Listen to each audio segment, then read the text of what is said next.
Mr. Praveen Dokania, who is a CFO with GSTN. So GST network started with the technology backbone to manage the mammoth task of collecting the data and mining that data for the tax regulation to become literally faceless in years to come. And it is going to happen. It has already started happening. So with international tax scenario, I would like to know from Praveen that your experience being a CFO in GSTN and you have seen the evolution. How do you see that this technology can help even in managing the digital economy transaction also, which are actually happening without any human? Can it also possible that without any human intervention, it can be taxed and it can be taxed judiciously if we create some sort of a technology consensus, not a tax consensus, but a technology consensus amongst the world's large economies? Is it possible? Thank you, Rishabh. It's a privilege to be part of this diverse forum and with a diverse audience. So let me share the experience of GSTN and how we are doing and Indian experience into it.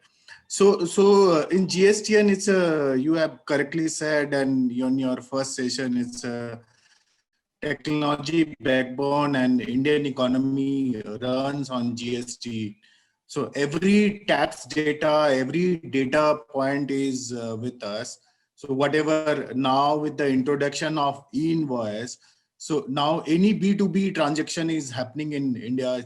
It's a being captured on a technological advancement. You can say that. And with regards to your question, so I personally involved in developing that e-invoice schema. So what the backbone we have taken the international backbone, the PayPal backbone, where the European Union and the other countries that South America's countries and all, they have taken that LATAM and all. So we have taken that backbone. So taking a long-term view and perspective, if tomorrow with the international transaction, the same invoice we can replicate.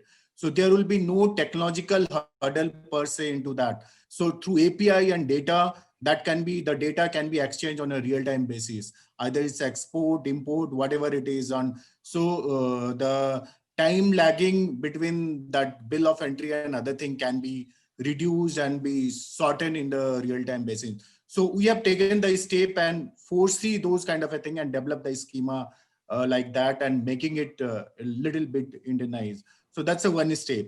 And the other initiative we have taken where the things can be totally digital way, the compliances are becoming so much of a handy and so much of a digital. Like if there for the convenience of the taxpayer, if there is a no transaction, so through SMS you can file your return. So that's another step of going towards digital and making the hassle-free compliances issue. So in a nutshell, it's my view that with the 4T, we can make the total thing simpler. So the 4T is tax, technology, transparency, and transform. So when you club the tax and technology, then automatically the transformation will happen and the transparency will come into the total ecosystem, and we'll do the clean business and every taxpayer will be happy. So that transformation is required, and our motto in GSTN that 4T, how we'll bring into the 2T is already that tax and technology has already married. And then transformation is on the progress, and then transparency will come up. Like Tarun has said, and my other co-panelists has said that faceless assessment. So those kind of a things will come up that has been started in the direct tax, indirect tax, that same step and other things will come up. So then the motto will be hassle-free taxation regime with the help of technology. So